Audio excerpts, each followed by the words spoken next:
Selamat datang di perkuliahan rekayasa perangkat lunak. Sekarang kita sudah masuk ke pertemuan 10 dan topik yang akan kita bahas pada pertemuan 10 ini adalah terkait dengan pemodelan sistem.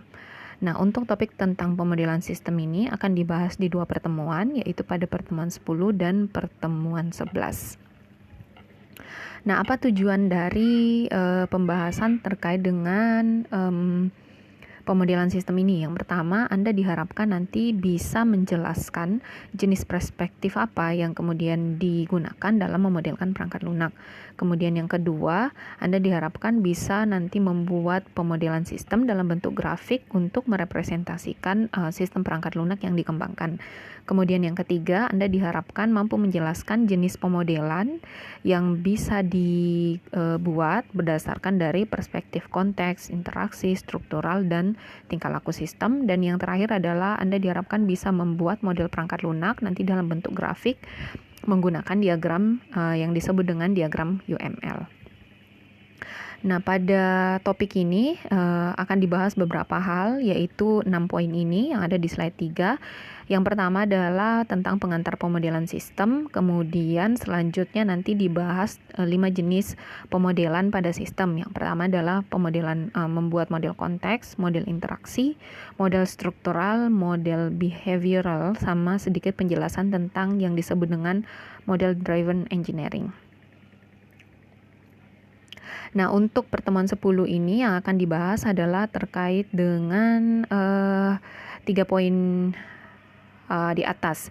Yang pertama adalah pengantar pemodelan sistem yang akan dibahas tentang apa itu pemodelan sistem, apa itu pemodelan, kemudian apa pentingnya membuat pemodelan pada sistem dalam kaitannya dengan proses pengembangan perangkat lunak. Yang kedua akan dibahas 2 jenis pemodelan. Yang pertama adalah model konteks dan model interaksi. Untuk 3 poin yang paling bawah itu akan dibahas pada pertemuan 11. Nah, yang pertama terkait dengan pemodelan sistem ini adalah proses nanti yang akan menghasilkan model dari sistem yang akan dikembangkan. Nah, apa yang dimaksud dengan model di sini? Jadi model itu pengertiannya adalah gambaran abstrak dari sistem. Nah, apa yang dimaksud dengan gambaran abstrak? Namanya gambaran abstrak adalah gambaran secara garis besarnya, gambaran umum dari sistem. Jadi bukan kemudian model ini adalah aplikasi yang sudah jadi yang akan dikembangkan, tetapi gambaran umumnya. Mungkin paling gampang analoginya adalah ketika misalnya akan dibangun rumah, itu umumnya kalau yang berprofesi sebagai arsitek atau tim pengembang rumahnya mungkin membuat denanya, membuat dena rumah, rancangannya akan seperti apa, atau membuat maket rumahnya untuk diperlihatkan ke konsumen gambaran atau model dari rumah yang akan dibuat seperti apa. Nah, sama dengan perangkat lunak. Jadi kira-kira model itu menggambarkan secara garis besar perangkat lunak yang akan dikembangkan itu seperti apa. Jadi ini yang dimaksud dengan gambaran abstrak. Nah, tetapi kalau di perangkat lunak mungkin pemodelannya bukan seperti membuat pemodelan untuk membangun rumah seperti mungkin denanya atau mungkin maket dari rumah, tetapi nanti ada jenis-jenis pemodelan yang bisa digunakan. Jadi ada beberapa cara penggambaran seperti itu, model yang akan digunakan. Nanti akan dibahas di perkuliahan ini. Kemudian ini poin yang kedua sama ya, tadi gambaran sistem secara garis besar. Kemudian, nah untuk memodelkan sistem itu kita bisa lihat dari beberapa perspektif. Nah, yang tadi saya ambil lagi contohnya kalau kita mau kalau misalnya rumah itu punya pemodelan seperti maket, kemudian ada mungkin jenis lain seperti dena rumah. Biasanya dena rumah itu ada gambaran ruangan-ruangan dari rumah tersebut seperti apa, bagaimana tata letaknya dan seterusnya. Nah, sama dengan perangkat lunak, itu juga bisa dilihat dari beberapa perspektif.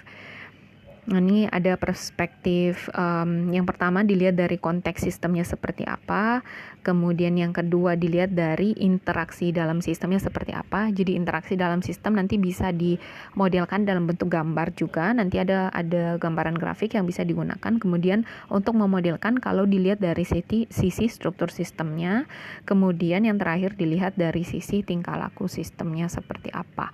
Nah, kalau tingkah laku ini contohnya mungkin apa yang dilakukan oleh sistem pada saat sebuah button ditekan atau ingin menginputkan suatu data, selanjutnya apa tingkah laku dari sistem, bagaimana cara memproses input yang diberikan oleh pengguna. Jadi bagaimana sistem merespon terhadap input yang diberikan oleh pengguna. Nah, seperti itu. Mungkin bisa berupa event seperti menekan suatu tombol atau memasukkan sebuah kata kunci untuk pencarian, kemudian tingkah laku sistemnya seperti apa. Nah, itu yang dimaksud dengan tingkah laku. Jadi itu juga bisa dimodelkan. Nah, kira-kira 4 perspektif ini nanti bisa diterjemahkan ke dalam model sistem yang digambarkan dalam bentuk diagram. Nah, seperti itu. Nah, di slide 5 ini bisa dilihat beberapa gambar. Di situ saya tampilkan beberapa gambar model grafik yang bisa digunakan untuk melakukan pemodelan sistem. Nanti akan kita bahas lebih rinci bagaimana membuatnya, kemudian grafik itu ditujukan untuk perspektif yang mana. Nah, seperti itu. Jadi pemodelan sistem. Nah, tadi kita sudah membahas tentang apa itu model dalam sistem. Sekarang, apa itu pemodelan sistem? Nah, pemodelan sistem adalah proses bagaimana membuat model abstrak tersebut. Yang tadi, jadi bagaimana membuat model dari perangkat lunak yang ingin dikembangkan, yang dimana bisa digambarkan dalam berbagai perspektif yang berbeda. Nah, seperti itu. Kemudian, kalau begitu, bagaimana membuat pemodelan yang dimaksud? Jadi bagaimana membuat gambaran abstrak dari sistem menggunakan berbagai perspektif yang tadi, yang 4 itu. Nah, caranya adalah menggunakan gambar. Nah, seperti itu. Jadi kalau misalnya tadi rumah, kalau ingin dibangun digambarkan dinanya, itu biasanya menggunakan format gambar tertentu. Nah, kalau di perangkat lunak juga itu menggunakan penggambaran. Jadi menggunakan gambar, diagram untuk menggambarkan pemodelan sistem. Nah, kemudian gambar ini tuh dia memiliki notasi-notasi grafik yang sudah distandarkan. Seperti itu. Nah, salah satu metode yang bisa kita gunakan untuk menggambarkan model dari sistem itu disebut dengan Unified Model Language atau UML. Nah, ini yang umum digunakan. Sebenarnya ada beberapa jenis pemodelan yang bisa digunakan untuk melakukan pemodelan sistem. Contohnya ada DFD. Nah, ini biasanya digunakan juga, cuman biasanya DFD hanya mengacu ke proses yang ada di perangkat lunak. Nah, kalau UML ini sebenarnya lebih bisa dikatakan lebih menyeluruh untuk dilakukan pemodelan. Jadi bisa dilihat dari berbagai perspektif. Nah, mungkin ada yang pernah juga di pelajaran perancangan basis datanya ketemu salah satu pemodelan yang bisa digunakan tapi khusus untuk basis data yang disebut dengan Entity Relationship Diagram ERD. Nah, ERD ini juga salah satu jenis pemodelan yang bisa digunakan, tetapi dia khusus digunakan untuk memodelkan database yang akan digunakan di perangkat lunak. Nah, seperti itu. Jadi kalau untuk pembahasan tentang pemodelan sistem ini nanti akan digunakan yang disebut dengan Unified Modeling Language atau UML. Sedikit, jadi UML ini sebenarnya terdiri dari beberapa diagram. Nah, yang masing-masing diagram itu dia punya tujuan tertentu, jadi punya tujuan pemodelan tertentu, atau dari perspektif mana grafik diagram tersebut bisa digunakan. Nah, nanti untuk pemodelan sistem ini yang akan dibahas itu hanya sekitar 5 diagram UML, tapi pada dasarnya UML itu terdiri dari 13 diagram seperti itu. Jadi kalau ingin mempelajari lebih lanjut tentang UML bisa nanti belajar secara mandiri, atau mungkin nanti didapatkan di mata kuliah rekayasa sistem berorientasi objek. Nah, seperti itu. Nah, untuk pemodelan sistem ini sebenarnya kita mau tahu ini sebenarnya untuk apa sistem itu dimodelkan, apa fungsinya di dalam proses rekayasa perangkat lunak, dalam proses pengembangan perangkat lunak itu. Jadi di sini di slide 6 bisa dilihat ada 3 poin penting. Jadi kapan pemodelan sistem ini akan digunakan. Jadi dia digunakan dalam 3 proses perangkat lunak. Yang pertama itu bisa digunakan di rekayasa kebutuhan. Jadi di proses rekayasa kebutuhan, pemodelan sistem itu bisa digunakan untuk yang pertama, bisa memodelkan sistem yang sedang berjalan. Nah, misalnya kita ingin mengembangkan sebuah sistem di suatu tempat, tetapi di tempat tersebut sudah ada sistem sebelumnya yang berjalan. Nah, pemodelan sistem ini bisa digunakan untuk memodelkan sistem yang sudah berjalan sehingga tim pengembangnya itu sudah setidaknya punya gambaran ini sistem yang sedang berjalan, kelebihannya apa, kelemahannya apa. Nah, yang kemudian bisa diakomodir untuk kalau kekuatannya apa bisa bisa dipertahankan di sistem yang baru. Kalau ada kelemahannya, nah itu yang diatasi di sistem yang baru. Nah, seperti itu. Nah, kenapa kemudian mungkin ada yang bertanya, kenapa harus dimodelkan? Karena ya umumnya ketika sesuatu misalnya masalah kemudian dituliskan atau digambarkan dalam bentuk grafik, itu akan lebih sederhana kelihatannya dan akan lebih mudah difahami. Nah, mungkin sama dengan kalau kita ingin ke suatu tempat, kemudian kita bertanya arahnya seperti apa, kemudian satu dijelaskan secara lisan, kemudian kalau yang satu cara lain misalnya kita dapat gambaran petanya seperti apa, tentu saja kita lebih mudah paham kalau misalnya petunjuk arahnya kita disajikan dalam bentuk peta atau dalam bentuk gambar. Nah, sama halnya dengan ini pemodelan sistem. Kenapa kemudian dalam bentuk grafik? Karena ya seperti itu akan lebih mudah untuk difahami struktur dari program yang dimodelkan. Nah, yang kedua, untuk proses rekayasa kebutuhan, dia membantu menjelaskan sistem ke stakeholder.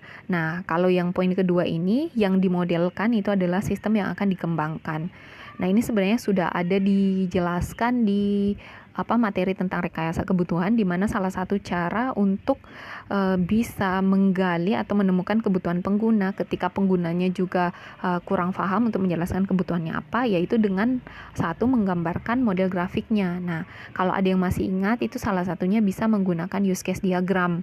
Jadi use case diagram itu adalah grafik yang digunakan untuk menggambarkan aktor dari perangkat lunak yang dikembangkan siapa, dan kemudian interaksi ke perangkat lunak tersebut dari aktor tersebut seperti apa. Nah, gambarannya nanti akan seperti ini. Bisa dilihat di sini. Nanti akan dijelaskan cara membuatnya seperti apa. Nah, jadi yang itu, di rekayasa kebutuhan dapat dua manfaat. Kemudian ini juga akan sangat berguna ketika dilakukan pemodelan sistem di tahapan perancangan sistem. Nah, yang pertama adalah dia memberikan panduan pengembangan sistem kepada tim yang menangani implementasi sistem. Jadi gambar grafik ini tidak hanya bermanfaat ke misalnya sisi stakeholder atau pengguna di bagian rekayasa kebutuhan, tetapi juga bermanfaat kepada tim pengembangnya nanti. Jadi ketika kebutuhan itu digambarkan atau dimodelkan, sistem itu dimodelkan dalam bentuk grafik, nanti tim pengembangnya punya semacam panduan seperti itu. Perangkat lunak yang akan dikembangkan seperti apa, komponennya apa saja, kemudian fiturnya apa saja. Jadi sampai ke situ manfaatnya. Nanti mungkin kalau sudah ada penjelasan tentang penggambaran grafiknya atau modelnya, Anda bisa lebih paham kenapa kemudian bisa hasil pemodelan sistem ini bisa membantu tim pengembang untuk mengimplementasikan sistem atau melakukan pengkodean. Kemudian yang kedua, dia juga bermanfaat di proses model driven engineering. Jadi metode ini, model driven engineering ini sebenarnya salah satu metode. Jadi sekarang sudah ada tool yang kemudian bisa menerjemahkan hasil rancangan jadi hasil pemodelan ke dalam bentuk baris kode program. Nah, seperti itu. Jadi baris kode programnya ini mungkin bisa jadinya secara parsial atau misalnya sudah benar-benar full implementasi. Nah, jadi bisa langsung istilahnya di-convert begitu dalam bentuk model ke dalam bentuk barisan kode. Nah, ini nama prosesnya disebut dengan model driven engineering. Mungkin kalau ada yang tertarik dengan metode ini, jadi bagaimana cara kerja misalnya dari gambar langsung bisa diterjemahkan menjadi kode, itu bisa dicari referensinya tentang topik ini. Kemudian yang ketiga adalah sangat bermanfaat ketika setelah implementasi dilakukan atau setelah proses coding. Manfaatnya di mana? Manfaatnya di proses dokumentasi. Jadi model sistem yang sudah digambarkan nanti yang dalam bentuk grafik itu bisa dimasukkan ke dalam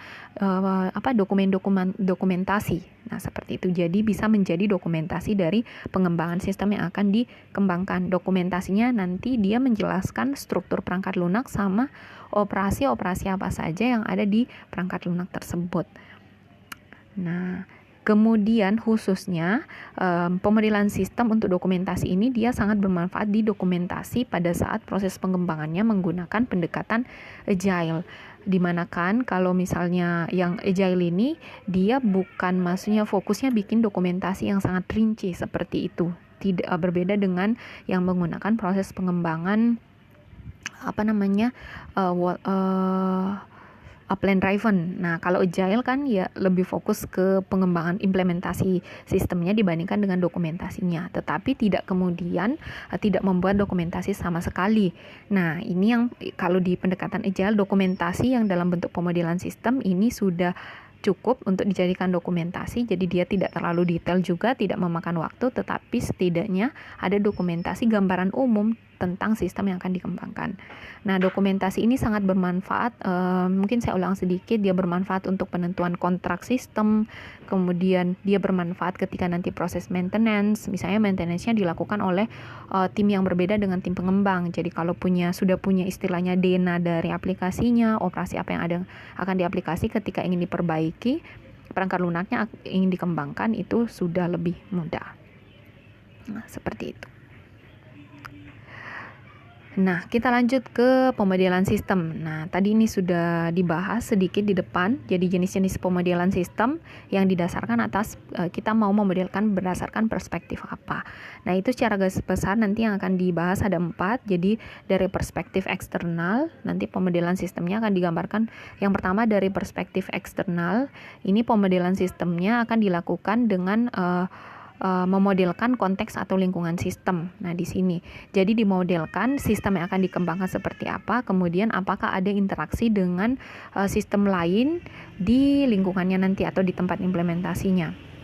Nah, misalnya mungkin akan dikembangkan sistem rumah sakit seperti itu, sistem informasi rumah sakit. Nah, untuk sistem informasi rumah sakit nanti dia terkoneksinya dengan sistem apa saja, misalnya terkoneksi dengan sistem dengan database pasien secara nasional misalnya, atau misalnya terkoneksi dengan sistem yang dimiliki oleh rumah sakit di cabang lain atau rumah sakit lain untuk deteksi, misalnya untuk melihat riwayat rekam medik pasiennya. Nah, misalnya seperti itu. Atau misalnya ada sistem-sistem lain di internal dari rumah sakit tersebut. Nah, itu dimodelkannya di pemodelan konteks.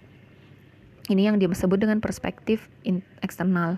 Kemudian yang kedua, pemodelan sistem bisa dilakukan dilihat dari perspektif interaksi. Nah, ini yang dimodelkan adalah memodelkan interaksi sistem dengan lingkungan. Lingkungan di sini yang dimaksud adalah dengan penggunanya. Kemudian mungkin yang tadi juga selain pengguna, interaksinya dengan aplikasi lain di dalam sistem. Dan kemudian ini lebih detail lagi dibandingkan yang eksternal, menggambarkan juga interaksi antara komponen dalam sistem yang dikembangkan. Misalnya di dalam sistem tersebut kan bisa dibagi lagi komponennya, ada komponen database, ada interface-nya, ada objek-objeknya. Ini juga menggambarkan bagaimana suatu proses, bagaimana interaksi di dalam komponen tersebut menghasilkan sebuah proses. Misalnya proses untuk menyimpan data. Nah, untuk menyimpan data apa saja komponen yang terlibat di dalam proses tersebut. Misalnya ada database, ada proses, ada objek autentikasi, ada objek pengguna yang terlibat, nanti penggunanya siapa. Nah, itu dijelaskan di perspektif interaksi. Jadi digambarkannya di sini. Kemudian yang ketiga adalah penggambaran atau pemodelan sistem dengan melihat dari perspektif struktural, yaitu pemodelan organisasi sistem atau struktur dari data yang diproses oleh sistem. Nah, jadi perspektif struktural ini dilihat organisasi sistemnya seperti apa. Ya, kalau organisasi sistem ini sama dengan misalnya kita buat struktur organisasi di suatu lembaga. Nah, seperti itu. Jadi komponennya apa saja dan bagaimana keterkaitan antara komponen tersebut, yang mana komponen yang levelnya lebih di atas dari komponen lain, dan kemudian struktur dimodelkan juga struktur dari data yang diproses oleh sistem. Jadi di sini ada juga pendekatan tentang data apa saja yang dimiliki di dalam sistem. Nanti kita lihat bagaimana menggambarkannya dalam bentuk UML. Nah, yang terakhir adalah memodelkan sistem dilihat dari perspektif tingkah lakunya.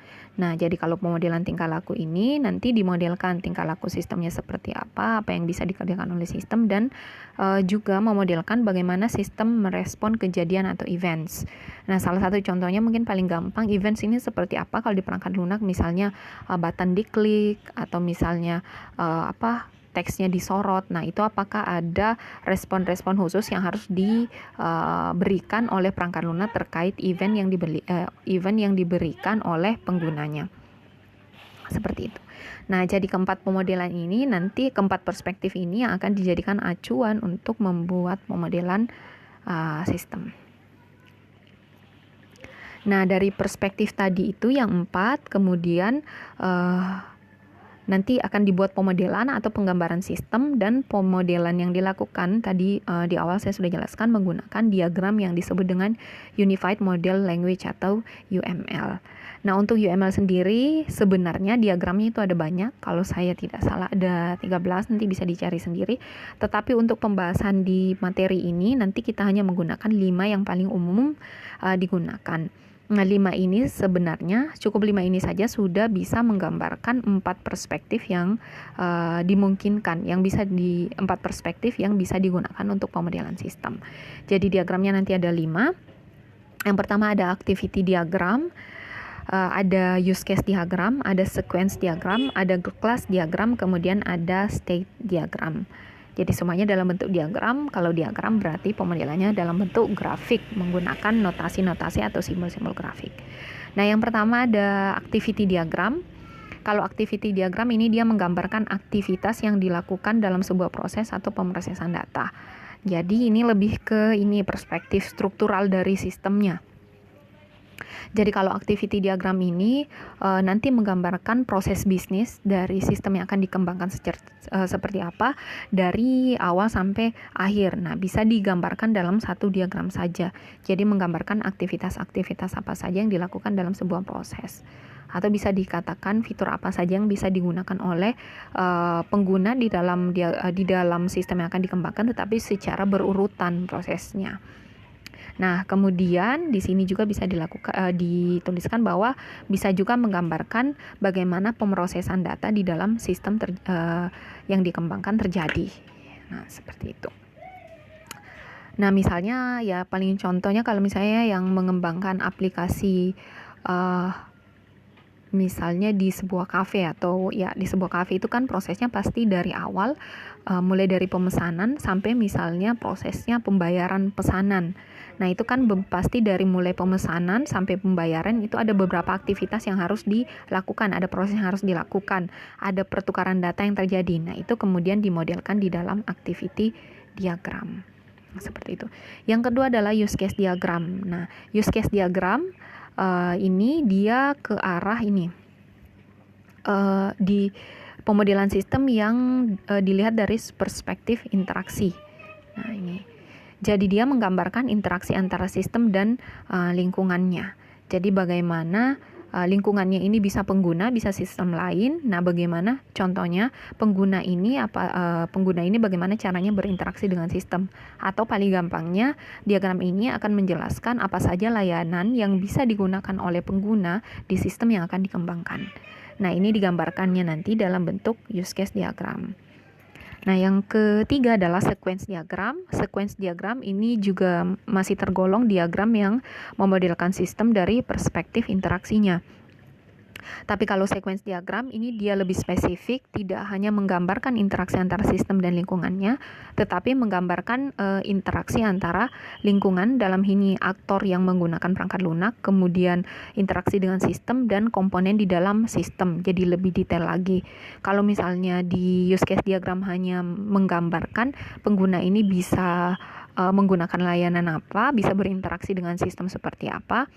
Kalau di sequence diagram untuk interaksi tersebut apa saja komponen di dalam perangkat lunak yang mendukung interaksi tersebut terjadi, seperti itu. Jadi kalau misalnya pengguna bisa login ke sistem. Nah, seperti itu. Nah, ini untuk login ini bagaimana prosesnya di dalam perangkat lunak yang akan dikembangkan.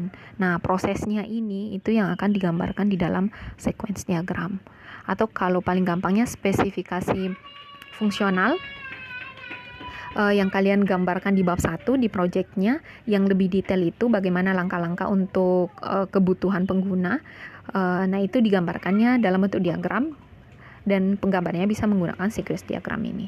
Nah, kemudian yang keempat, diagram yang akan digunakan adalah kelas diagram. Kelas diagram ini dia menggambarkan objek kelas yang akan digunakan pada sistem yang akan dikembangkan.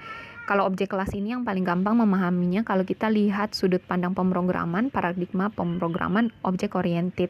Jadi kalau pemrograman dengan objek oriented itu kan akan pemrogramannya membuat beberapa kelas-kelas yang tiap kelas ini mewakili setiap objek, di mana di dalam objek itu ada properti atau atribut dan ada method. Nah, seperti itu. Jadi penggambarannya ini di dalam perangkat lunak yang akan dikembangkan. Jadi seluruh perangkat lunak gambarannya ini objek-objek apa saja atau kelas-kelas apa saja yang menyusun perangkat lunak tersebut. Dan kemudian selain menggambarkan objeknya atau kelasnya, menggambarkan relasi antara objek yang ada. Ini yang disebut dengan kelas diagram. Kemudian yang terakhir ada state diagram. Nah, ini kalau state diagram dia ke arah memodelkan dari perspektif tingkah laku.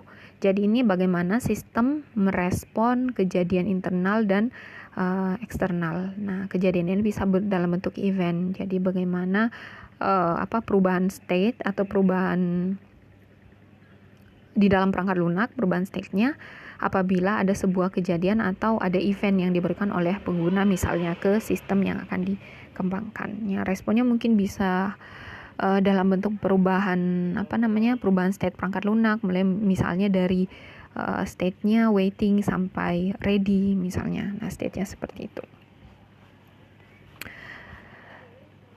Selanjutnya, kita masuk ke pemodelan yang pertama atau pemodelan konteks. Nah, ini masih belum termasuk di dalam diagram UML. Jadi ada salah satu yang pemodelan disebut dengan model konteks, di mana dia tergolong memodelkan sistem dari perspektif eksternal. Nah, apa yang dimaksud dengan model konteks? Mungkin tadi saya sudah jelaskan sedikit, dia akan menggambarkan keterkaitan sistem dengan lingkungannya. Nah, lingkungan ini lebih ke bukan pengguna sistem, tetapi sistem lain yang berinteraksi dengan sistem yang akan dikembangkan.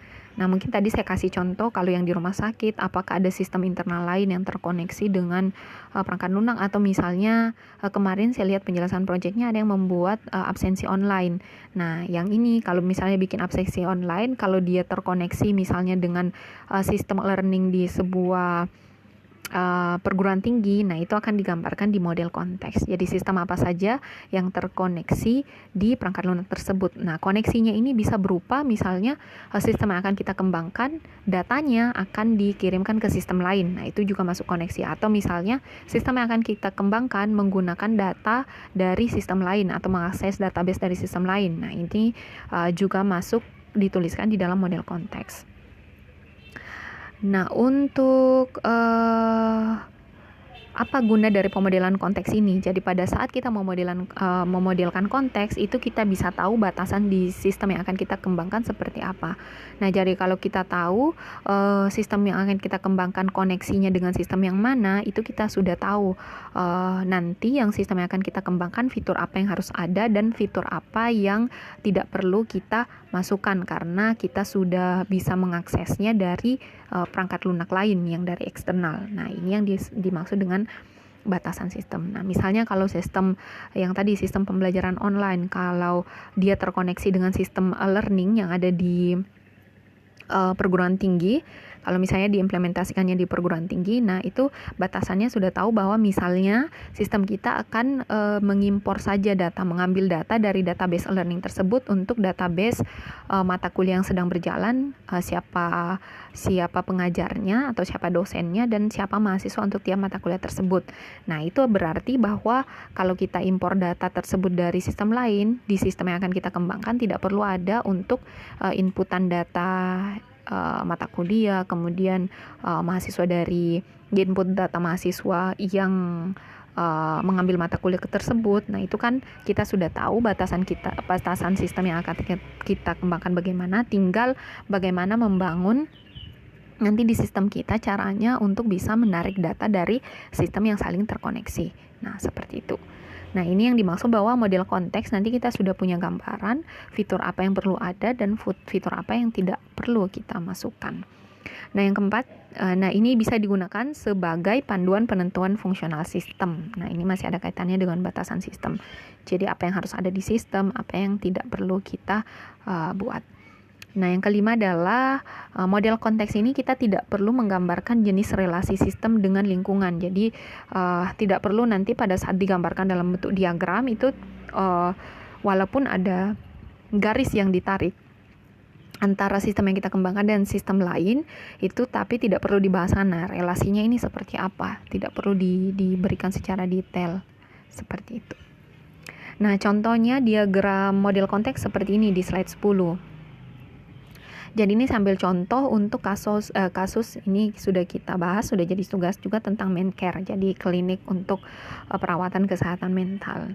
Nah, yang di tengah ini adalah sistem yang akan dikembangkan atau yang diberi nama Mencare, medical care seperti itu. Nah, yang di sisi-sisi ini, yang kotak ini itu adalah sistem lain yang terkait dengan sistem Mencare. Nah, di sini dikatakan bahwa di klinik itu sudah ada sistem terpisah untuk pendaftaran pasien. Nah, ini admission system. Kemudian ada juga sistem tentang prescription atau pengobatannya. Jadi sudah ada misalnya untuk data yang sistem yang menginput data obat dan seterusnya. Jadi input data obat, data pelayanan atau data pemesanan kamar. Nah, itu sudah ada juga sistem untuk pembuatan janji, appointment system. Ada juga sistem untuk membuat statistik dari hasil di Mencare ini, yaitu nanti mungkin untuk keperluannya untuk penelitian lebih lanjut, penelitian seperti itu. Kemudian ada juga sistem yang sudah mencakup pelaporan. Nah, kalau dilihat dari sini, misalnya sudah ada sistem lain yang saling terkait, nanti bisa saja sistem ini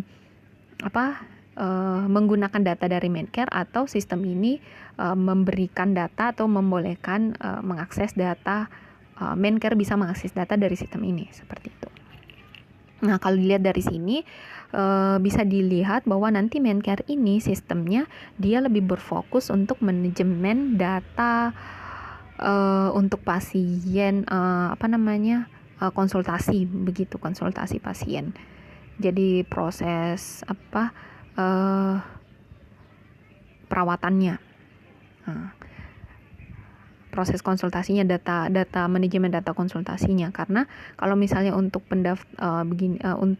data-data pasien itu sudah diakomodir di sini patient record system. Nah, patient record system ini sepertinya sistem untuk menampung data-data pasien, data-data personal pasien seperti itu. Atau bisa saja mungkin sistem patient record system ini dia akan mengambil atau mendapatkan data dari hasil data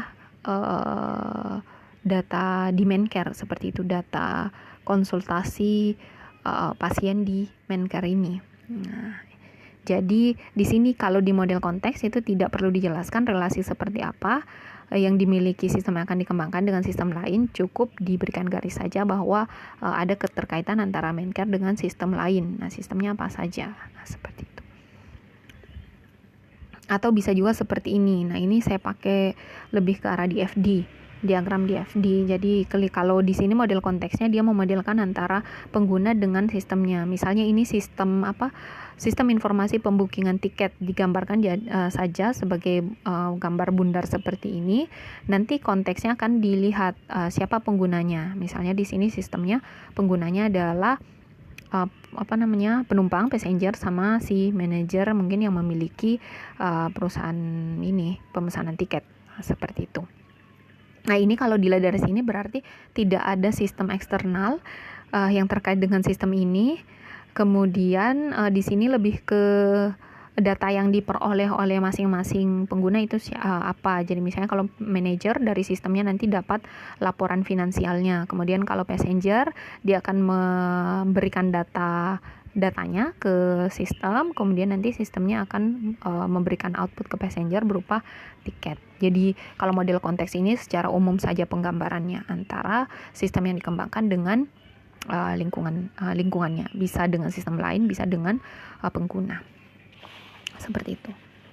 Nah, misalnya tadi kalau di Mencare kita bisa lihat bahwa Mencare itu menangani informasi pasien yang melakukan pemeriksaan di klinik dan pengobatan yang diberikan. Jadi dia menampung data yang ini saja. Jadi data pemeriksaan, hasil pemeriksaan di klinik, mungkin tanggal pemeriksaannya, kemudian dia periksanya dokter siapa, kemudian pengobatan yang diberikan atau treatment yang diberikan ke pasien tersebut itu apa. Karena kalau misalnya menginputkan informasi personal pasien itu sudah ditangani sama sistem lain, yaitu yang dimaksud dengan patient record system. Nah, seperti itu. Nah, kalau dari situ kita bisa, misalnya yang contoh di slide ini, slide 10, ada pertanyaan apakah harus mengumpulkan data pasien. Nah, kalau kita tanyakan ke sistem ini, misalnya sistem kita harus nanti kumpulkan data pasien, tidak, jawabnya ya tidak, misalnya tidak perlu kalau sudah ada di sini patient record system, karena dia terkoneksi ke situ. Bisa saja misalnya Mencare ini kita bahasakan bisa mengakses database di sini patient record system atau data pasien yang melakukan pengobatan. Atau apakah hanya fokus ke manajemen data pemeriksaan. Nah, berarti kalau dari situ Mencare ini hanya fokusnya ke manajemen data pemeriksaan. Jadi pada saat pasien datang untuk melakukan pemeriksaan di klinik, nanti Mencare digunakan untuk proses itu. Jadi mulai dari pemeriksaannya seperti apa, data hasil pemeriksaannya seperti apa, dan data pengobatannya seperti apa. Ini karena tadi informasi personal pasien sudah ditangani oleh sistem lain mungkin yang ada di klinik. Nah, mungkin kalau kasusnya lain, misalnya kita mengembangkan sistem yang sama, sistem untuk klinik, tetapi misalnya di klinik tersebut belum ada ini juga sistem untuk informasi personal pasien ini, belum ada sistem yang menangani itu. Jadi kita bisa menambahkan di sistem yang akan kita kembangkan, menambahkan fitur untuk bisa menambahkan informasi personal pasien. Nah, seperti itu. Jadi dari situ, dari model konteks ini kita bisa melihat apa yang perlu ditambahkan di sistem kita dan apa yang tidak perlu ditambahkan karena sudah tersedia di sistem yang terhubung, sistem eksternal yang terhubung. Nah, selanjutnya adalah pemodelan interaksi. Nah, interaksi ini dalam dimodelkan apa saja yang bisa dimodelkan. Jadi bisa interaksi pengguna.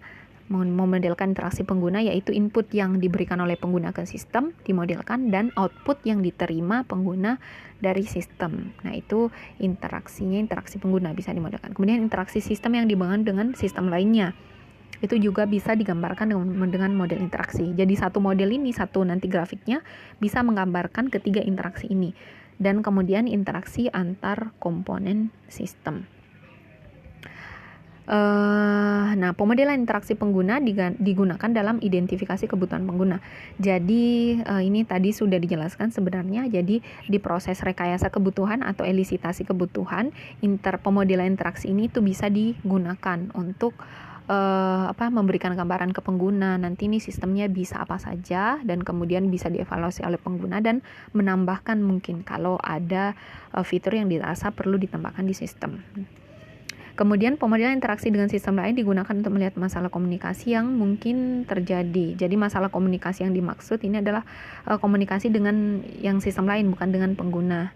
Jadi tadi mungkin interaksi dengan sistem lain itu apakah interaksinya dalam bentuk kita mengambil data atau kita mengirim data ke sistem tersebut. Nah, itu sudah bisa dilihat interaksinya seperti apa dan bisa mungkin diatasi kalau mungkin ada masalah komunikasi. Apakah harus dibangun semacam API atau apa.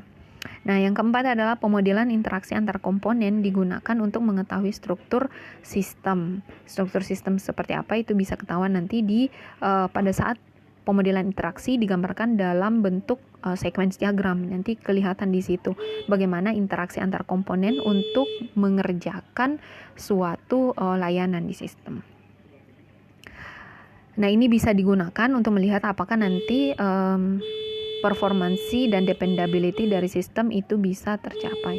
Nah, untuk memodelkan interaksi, tadi seperti yang sudah saya jelaskan, nanti bisa menggunakan dua diagram, yaitu use case diagram dan sequence diagram. Jadi dua diagram ini digunakan untuk memodelkan interaksi antar sistem. Nanti bedanya apa? Nanti kita lihat. Yang pertama adalah pemodelan interaksi dengan menggunakan use case diagram.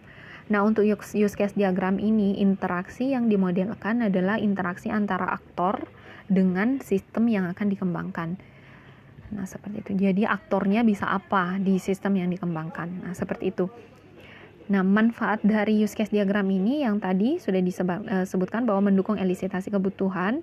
Jadi bisa mendapatkan gambaran layanan apa yang ada di sistem yang ditujukan untuk pengguna. Kemudian yang kedua, menggambarkan skenario sederhana apa yang pengguna harapkan tersedia di sistem, seperti itu. Jadi kalau di agile software development, dia kan skenarionya dalam bentuk ini ya, dalam bentuk cerita dan lumayan panjang. Nah, ini dikatakan bahwa dengan menggambarkan use case diagram ini sebenarnya sama dengan membuat skenario, tetapi lebih ringkas karena dalam bentuk diagram atau dalam gambar saja, seperti itu. Jadi membuat skenario, cara interaksinya pengguna diperankan dengan seperti apa, tapi dalam bentuk yang lebih sederhana karena digambarkan dalam bentuk grafik. Nah, untuk use case diagram ini nanti dia punya dua bagian. Ada yang disebut dengan use case, ada yang disebut dengan aktor. Jadi use case ini nanti digambarkan dengan menjelaskan tugas yang dikerjakan oleh sistem atau layanan yang disediakan oleh sistem oleh pengguna. Nah, itu digambarkan dalam bentuk use case. Kemudian ada aktor. Aktor ini tidak hanya orang atau user yang menggunakan sistem, tetapi juga menggambarkan sistem lain yang berinteraksi dengan sistem. Mungkin interaksinya bisa datanya dibagi pakai atau memperoleh output data dari sistem yang akan dikembangkan, seperti itu. Nah, contoh use case diagram seperti ini. Jadi use case-nya yang mana? Use case-nya yang disimbolkan dengan elips, seperti itu. Jadi bukan lingkaran full tapi elips. Nah, ini yang dimaksud dengan use case diagram. Kemudian ini notasinya harus sama. Jadi bukan berarti ini kalau use case diagram, untuk use case-nya bisa digambarkan misalnya dengan bulat atau dengan segi 4. Jadi ini sudah paten seperti itu. Use case diagram pada saat menggambarkan use case-nya digambarkan dengan elips seperti ini. Nah, use case diagram biasanya isinya, karena dia menggambarkan tugas, biasanya dalam bentuk kata kerja. Nah, contohnya ini. Jadi ini menggambarkan use case di Mencare, di mana ada satu layanan disebut dengan transfer data. Jadi pengguna bisa melakukan transfer data ke sistem di luar lain, sistem di luar dari sistem yang dikembangkan yang disebut dengan patient record system. Nah, seperti itu. Nah, kemudian aktor itu bisa berupa tadi pengguna sistem. Dalam hal ini dituliskan di situ siapa yang menggunakan interaksi tersebut, siapa yang menggunakan use case tersebut, misalnya yang transfer data itu digunakan oleh si medical receptionist. Nah, kemudian di sini panahnya hasil dari transfer data ini itu akan diberikan ke aktor. Dalam hal ini aktornya bukan dalam bentuk user tetapi dalam bentuk sistem lain yang disebut dengan patient record system atau sistem yang menampung data pasien. Nah, seperti itu. Nah, kalau dilihat dari gambarannya di sini bisa saja mungkin di Mencare itu hasil proses pemeriksaan data pemeriksaan pasien itu juga bisa disimpan atau dibutuhkan di sistem ini, patient record system. Nah, kemudian si user medical receptionist ini bisa kemudian mengirimkan data ke sistem patient record system ini, data hasil pemeriksaan. Nah, seperti itu. Nah, use case umumnya sebenarnya tidak pakai panah seperti ini, jadi cukup menarik garis. Cuman di sini ditampilkan agar kelihatan bahwa untuk proses transfer data, aliran datanya dari mana ke mana. Jadi prosesnya dimulai dari si medical receptionist, dia bisa melakukan transfer data dan transfer data nanti ini ditujukan ke patient record system. Nah, seperti ini. Jadi walaupun mungkin patient record system ini bukan dalam bentuk pengguna tapi dalam bentuk sistem lain, tetap nanti gambar grafiknya adalah gambar grafik orang seperti ini. Jadi ini semua sudah paten simbolnya. Jadi untuk use case seperti ini, untuk aktor ya gambarnya dalam bentuk orang ini. Jadi simbolnya seperti itu. Tidak kemudian nanti digambarkan dalam bentuk kotak aktornya kalau pasien record system. Jadi tidak demikian. Ini sudah paten diagramnya. Kenapa kemudian penting untuk menggunakan simbol yang sesuai? Karena tadi seperti yang saya sebutkan, model interaksi ini kan nanti dimasukkan ke dalam dokumentasi, dan bukan si pembuat model saja nanti yang akan menggunakan, tetapi juga ada tim pengembang lain yang menggunakan sistem ini untuk melakukan kerjanya. Misalnya untuk implementasi dia mengacu ke gambar pemodelan. Nah, kalau tidak menggunakan simbol yang standar itu nanti akan membingungkan. Nah, ini sebenarnya dia dalam bentuk apa. Nah, seperti itu. Jadi menggunakan simbol yang standar. Nah, selanjutnya selain membuat use case diagram tadi, diagram yang seperti ini, use case diagram umumnya memerlukan penjelasan lagi secara yang merincikan diagram yang dibuat seperti itu. Nah, untuk penjelasannya itu bisa dilakukan penjelasan dalam 3 bentuk. Yang pertama adalah membuat deskripsi secara tekstual, jadi pakai teks, begitu pakai kata-kata. Kemudian bisa menggunakan deskripsi terstruktur dalam bentuk tabel. Kemudian yang ketiga, penjelasan tentang masing-masing use case di use case diagram. Jadi ini yang disebut dengan use case, itu bisa dijelaskan dengan lebih rinci menggunakan sequence diagram. Nah, yang akan kita bahas selanjutnya. Jadi bisa pakai penjelasan untuk setiap use case ini kan baru satu use case. Nanti dalam satu use case diagram bisa lebih dari satu use case. Nah, itu dijelaskannya dalam bentuk tekstual, bisa dalam bentuk tabel terstruktur, yang terakhir bisa menggunakan sequence diagram untuk masing-masing use case. Nah contohnya kalau menggunakan penjelasan deskripsi terstruktur dalam bentuk tabel seperti ini. Jadi satu use case ini, misalnya transfer data, dibuatkan satu penjelasan. Kalau penjelasannya dalam tabel, ini ada template-nya, dituliskan di sini. Nama aplikasinya Mencare, kemudian use case apa yang dijelaskan, misalnya use case transfer data. Nah, aktornya siapa saja yang terlibat. Nah, tadi kalau kita lihat ada medical receptionist sama ada patient record system atau PRS. Kemudian dituliskan deskripsi untuk transfer data ini, proses transfer data apa. Nah, di sini dijelaskan seorang resepsionis dapat melakukan transfer data dari aplikasi Mencare ke database data pasien. Database data pasien yang dikelola oleh otoritas kesehatan. Nah, berarti patient record system ini adalah sistem yang dia dikelola oleh otoritas kesehatan. Yang kemudian nanti si PRS ini data dari sistem Mencare itu disimpan di dalam database dari patient record system. Nah, informasi yang dikirimkan dari Mencare ke PRS ini itu berupa informasi personal, bisa dalam bentuk informasi personal kalau ada pembaruan data. Misalnya datang konsultasi, kemudian alamat dari pasiennya berubah, itu kan perubahannya bisa dilakukan melalui aplikasi Mencare. Tapi kemudian nanti setelah dilakukan perubahan, penyimpanan datanya akan dikirim ke database PRS ini. Jadi datanya bisa terintegritas atau integritinya terjamin, sama seperti itu. Atau datanya bisa berupa ringkasan diagnosa pasien. Nah, seperti itu. Jadi seorang resepsionis melakukan transfer data dari Mencare ke database pasien, database dari PRS ini. Nanti kemudian informasi yang dikirimkan bisa berupa informasi personal kalau ada pembaruan, dan berupa ringkasan hasil diagnosa pasien yang datang konsultasi serta pengobatan yang diterima. Nah, itu dideskripsikan. Kemudian datanya apa yang dikelola di proses transfer data, di situ dituliskan informasi personal sama rangkuman pengobatan tadi. Stimulusnya apa? Jadi apa yang diberikan si aktor ke sistem di proses transfer data ini. Nah, dia pemberiannya berupa komen yang diberikan oleh medical receptionist. Misalnya komennya berupa tombol kirim atau tombol transfer. Nah, ini yang dimaksud dengan stimulus. Kemudian responnya seperti apa setelah proses transfer data? Nanti responnya berupa ada konfirmasi ke penggunanya bahwa database dari PRS ini sudah diupdate sesuai dengan informasi yang ditransfer.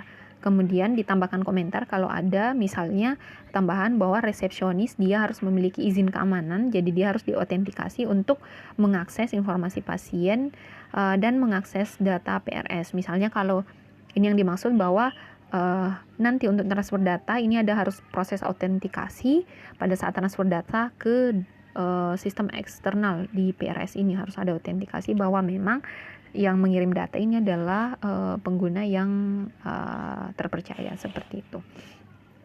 Nah, jadi ditambahkan penjelasan. Kalau penjelasannya dalam bentuk table.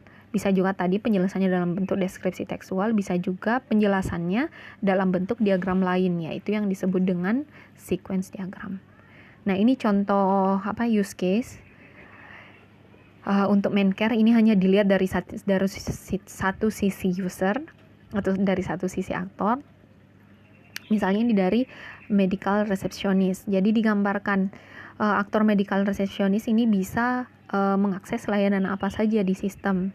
Nah, kalau tadi gambarannya kan hanya transfer data. Kalau di sini sudah kelihatan si medical receptionist bisa meregister pasien, mendaftarkan pasien, bisa men-unregister pasien, misalnya meng-cancel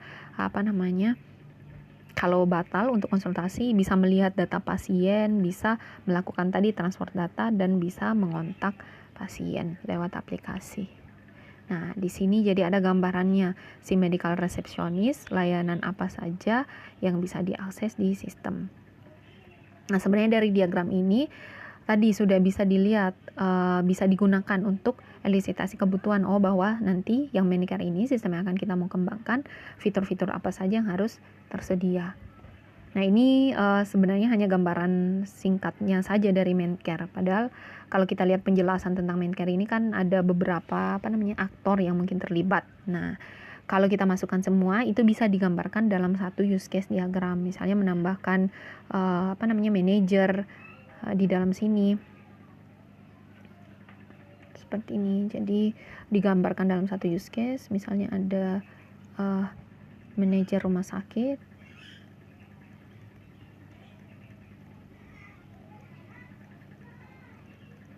Di sini. Nah, kita buatkan satu seperti ini, mengakses laporan misalnya.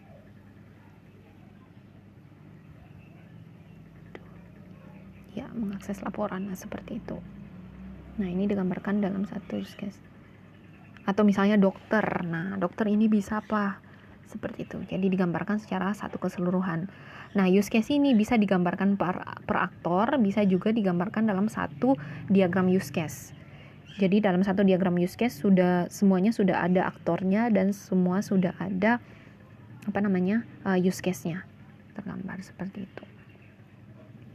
Sebenarnya akan lebih bagus kalau digambarkan dalam satu gambar, dalam satu diagram use case. Jadi sudah kelihatan dalam satu aplikasi, di satu aplikasi itu aktornya siapa saja dan aktornya bisa apa saja di sistem. Nah, contohnya seperti ini. Jadi ini sudah satu keseluruhan diagram use case untuk sistem informasi manajemen perpustakaan. Nah, di sini bisa kita lihat jenis usernya ada 3. Jadi ada user biasa. Nanti user ini, kalau user biasa ini kalau di sini dibagi atas 2, jadi bisa staff, bisa student, jadi bisa pelajar, bisa staffnya. Nah, ini kenapa bisa dibikin seperti ini? Ketika penggunanya, 2 pengguna ini dia layanan yang bisa diakses itu sebenarnya sama, cuman penamaannya yang berbeda. Jadi bisa dibikin seperti ini, user dibagi 2, student dan student dan staff ini kedua-duanya mengakses layanan yang sama di sistem. Nah, beda dengan misalnya librarian ini dia layanannya berbeda yang bisa diakses di sistem, sehingga dia dituliskan sebagai aktor yang terpisah, bukan di generate seperti ini jadi 2. Nah, jadi kalau misalnya kalian di sistemnya nanti ada 2 user misalnya yang layanannya sama persis yang bisa digunakan di sistem. Nah, bisa digambarkannya seperti ini. Tetapi ketika kedua user tersebut dia misalnya ada yang sama, layanannya ada yang tidak, itu harus digambarkan secara terpisah. Nah, kalau di sini sudah kelihatan bahwa kalau user ini student staff bisa apa saja, nanti bisa diautentikasi. Autentikasi nanti ini prosesnya adalah melihat apakah username dan passwordnya valid. Bisa merequest untuk meminjam buku. bisa merequest buku apa yang perlu ditambahkan di perpustakaan, bisa meminjam buku, bisa memperbarui buku, bisa membayar denda kalau misalnya lewat peminjaman, bisa memberikan feedback ke perpustakaannya, misalnya komentar untuk perbaikan pelayanan. Nah, ini di sini bisa ditambahkan. Jadi kalau feedback ini prosesnya lebih rincinya seperti apa? Misalnya untuk feedback mengisikan form feedback seperti itu. Jadi bisa ditambahkan seperti ini, includes filling up feedback form. Jadi penjelasan lebih rincinya tentang proses tersebut. Nah, kemudian bisa juga mendaftar sebagai pengguna baru. Begitu. Jadi di sistemnya berarti nanti ada berupa untuk register begitu menjadi pengguna baru atau kalau misalnya belum terdaftar di perpustakaan ini. Nah, di sini bisa dilihat bahwa untuk register new password nanti ada 2 proses lagi, yaitu mengisi form registrasi dan nanti mendapatkan library ID card anggota perpustakaan seperti itu. Jadi ketika ada satu proses, di dalam proses tersebut ada lagi proses lain yang terjadi, kita bisa gambarkannya seperti ini, tetapi secara rinci saja, secara umum saja. Nah, kalau librarian bisa apa? Bisa menambahkan data buku at record. Nanti at recordnya bisa ada proses pencarian dan update database, kemudian bisa menghapus record data buku, kemudian bisa mengupdate data buku, kemudian update data bukunya di sini lebih umum lagi sebenarnya, ini lebih rinci, dia update-nya lewat ID record. Kemudian ada library database. Kita bisa lihat di sini library database, dia sebenarnya bukan user tetapi satu bagian dari sistem. Itu adalah database perpustakaannya, nanti akan menyiapkan database dari perpustakaan. Nah, seperti ini. Jadi sudah ada gambarannya bahwa ini layanan yang harus tersedia di sistem. Nah, seperti itu. Ini sangat membantu dalam spesifikasi kebutuhan seperti itu. Jadi misalnya nanti di sistem yang Anda kembangkan bisa menambahkan data baru, itu dituliskan di sini. Nah, yang perlu digarisbawahi di sini adalah satu use case ini, keterangan dalam use case-nya ini, label dalam use case itu dalam bentuk kata kerja. Ya, bisa dilihat di sini semuanya dalam bentuk kata kerja, filling up, membayar denda, memperbarui data buku, melakukan pencarian. Jadi di beberapa tugas-tugas yang sebelumnya pernah dikerjakan sama kakak tingkatnya, ada yang menuliskan, ini kesalahan yang paling umum saya temui di use case diagram dalam bentuk kata benda, misalnya laporan. Nah, ditulis ini laporan, padahal maksudnya ini laporan bisa mengakses laporan, kayak itu lebih rinci. Jadi menggunakan kata kerja mengakses laporan, atau membuat laporan, atau melihat laporan, atau mencetak laporan. Nah, itu harus dijabarkan. Jadi tidak hanya laporan, ini kalau laporan kan kata kerja, sedangkan kalau use case ini lebih ke kata kerja atau layanannya yang disediakan oleh sistem. Nah, itu yang harus diperhatikan pada saat menggambar use case diagram. Nah, tadi yang saya jelaskan, jadi akan lebih bagus kalau misalnya sistem nanti use case diagram dari sistem yang akan dikembangkan digambarkannya dalam satu use case diagram ini. Jadi use case-nya ada banyak, aktornya sudah include semua aktor yang bisa mengakses sistem. Seperti itu. Nah, selanjutnya yang kedua adalah model interaksi yang disebut dengan sequence diagram. Nah, tadi salah satu guna dari sequence diagram ini, dia menjadi penjelas dari masing-masing use case yang ada di use case diagram. Misalnya authenticate ini proses lebih detailnya seperti apa di dalam sistem. Jadi komponen apa saja dalam sistem yang saling berinteraksi. Apakah ada user interface, apakah ada database, atau ada sistem verifikasi, komponen verifikasi yang terlibat, itu digambarkannya dalam bentuk sequence diagram. Jadi penjelasannya tadi bisa dijelaskan dalam bentuk tabel, atau dijelaskannya menggunakan diagram lain yang disebut dengan sequence diagram. Nah, sequence diagram ini dia akan memodelkan interaksi antar aktor seperti ini, tetapi akan lebih detail lagi. Ada juga interaksi antara komponen di dalam sistem untuk masing-masing bisa dikatakan untuk masing-masing layanan yang tersedia di sistem atau untuk masing-masing use case yang ada. Jadi ketika use case Anda ada di dalam use case diagram use case Anda ada 7 atau layanannya, maka nanti pada saat penjelasannya menggunakan sequence diagram nanti ada 7 sequence diagram yang perlu digambarkan.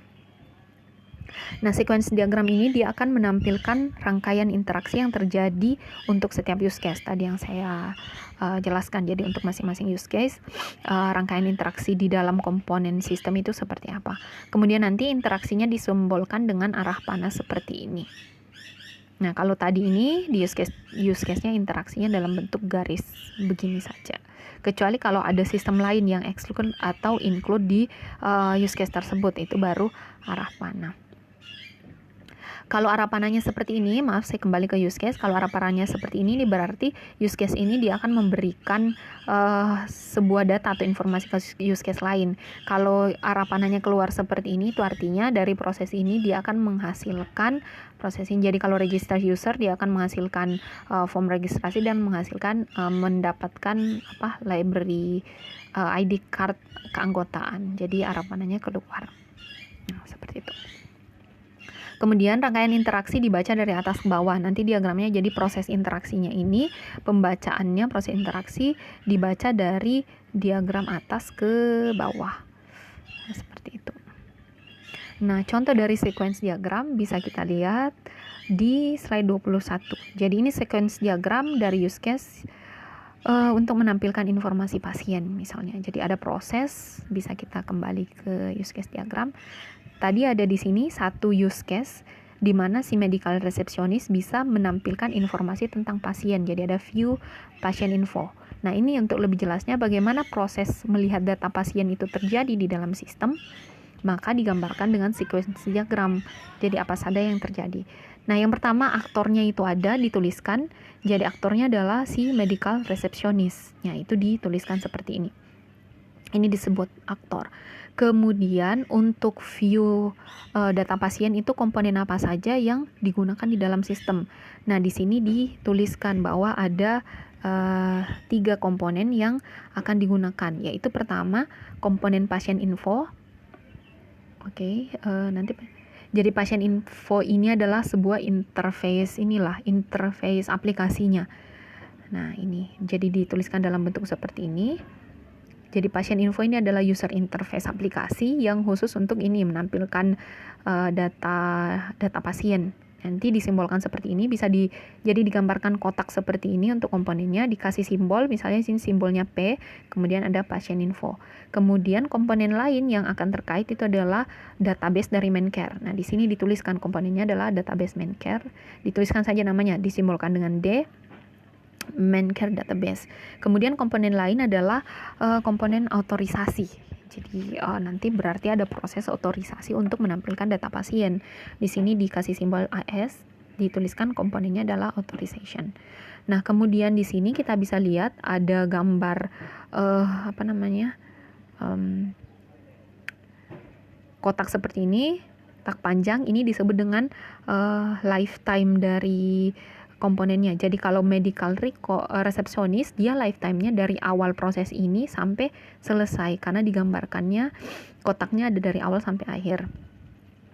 Kemudian kalau si pasien info ini, objek pasien info atau interface untuk aplikasinya itu lifetime-nya baru mulai di sini ketika si medical receptionist-nya ini dia mengakses metode view info, atau bisa dikatakan memberikan event view info berupa mengirimkan PID.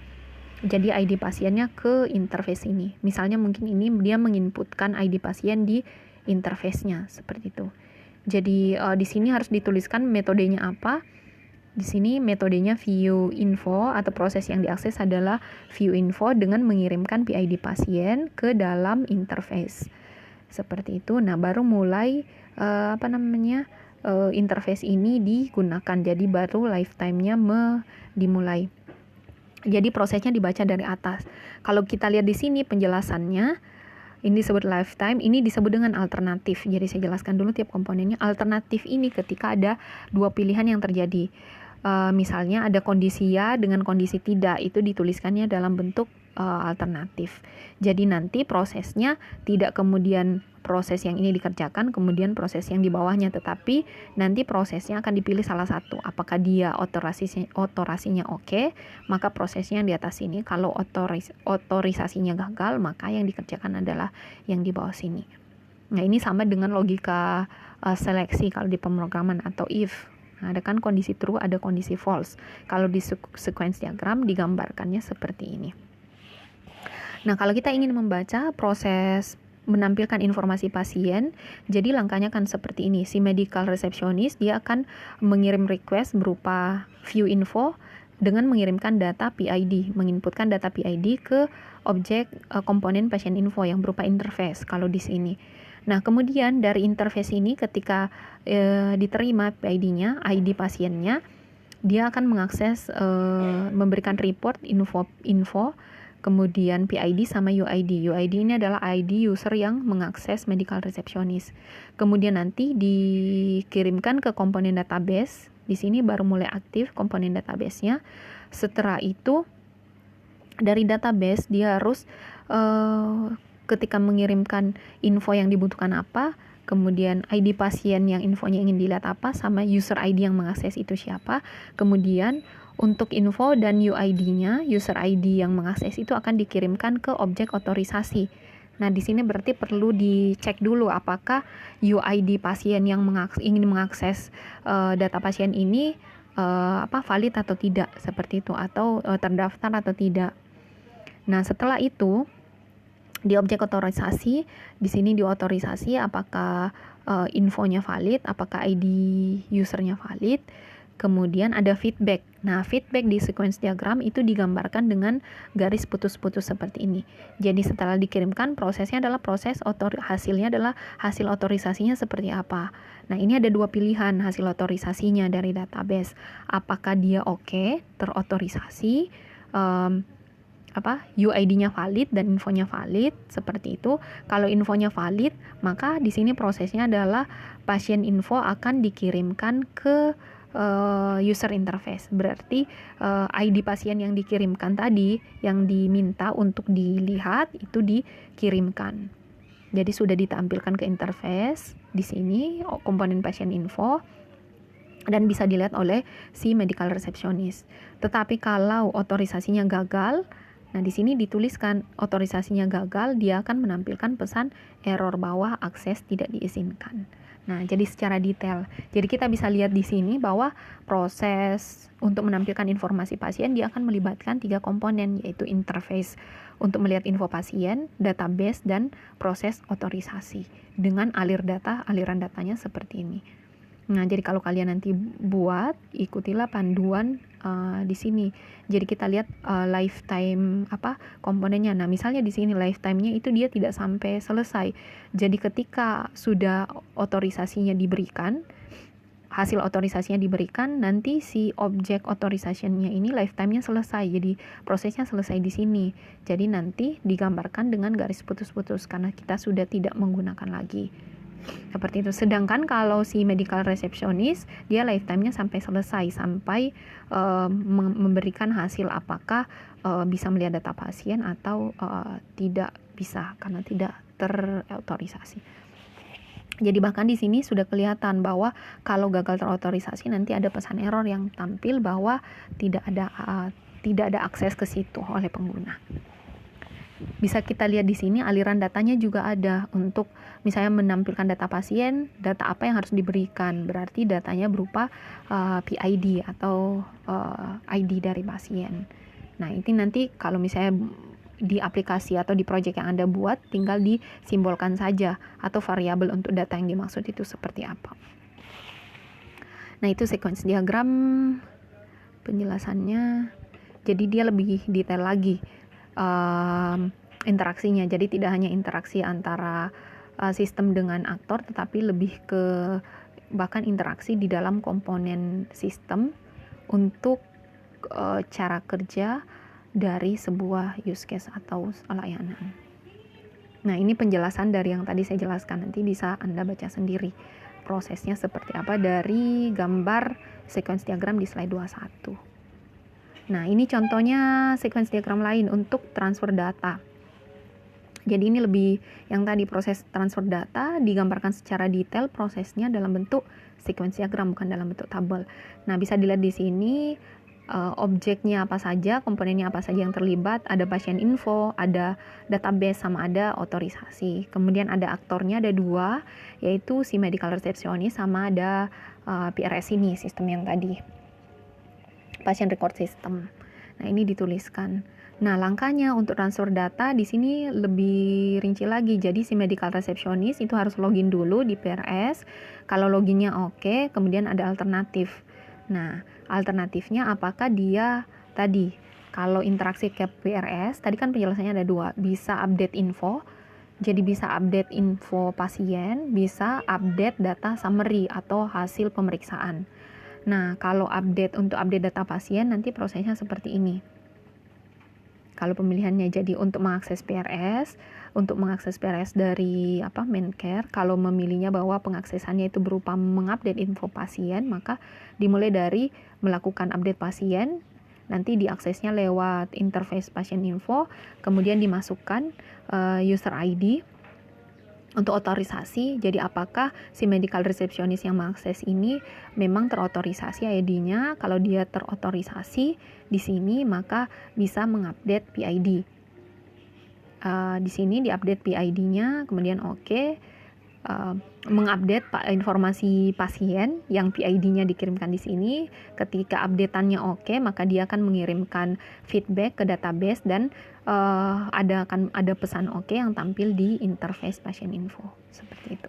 Nah, kalau prosesnya untuk update summary-nya berupa hasil pemeriksaan, maka seperti ini.